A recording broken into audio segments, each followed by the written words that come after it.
Barry Sonnenfeld, an American filmmaker and television director. Barry is best known for his outrageous and hilarious personality in the film industry.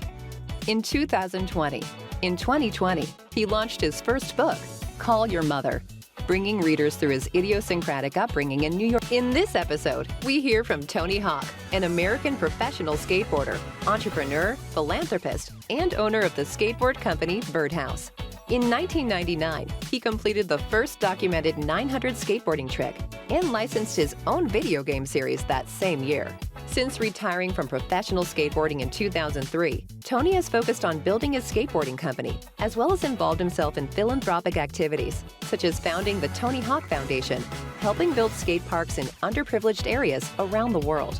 Advertising Week recently sat down with Tony to discuss his approach towards skateboarding, facing his fears both on and off the board, and how he was able to turn being labeled as a sellout for endorsing products into an opportunity for himself with future entrepreneurial endeavors.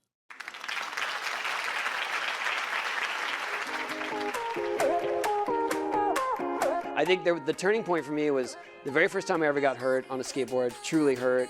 I knocked out my front teeth, I got a concussion, I think I fractured my wrist, and I woke up in the pro shop of the skate park with the ambulance arriving, and my first thought was not like, oh my God, what have I done? I'm never skateboarding again. My first thought was, I was 11 years old, my first thought was, oh man, I gotta set my feet up differently when I do rock and rolls. Mm-hmm.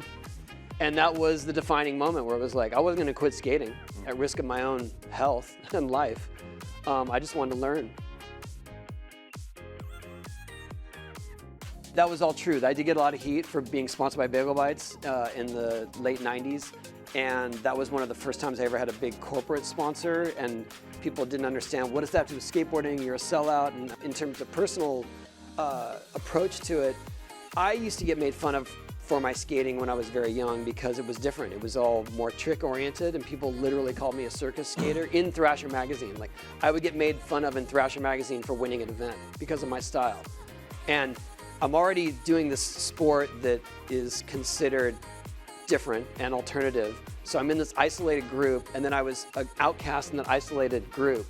And it was very, it was discouraging, but at the same time, I just found some strength and I loved doing it. I had some like-minded friends that were doing the same thing.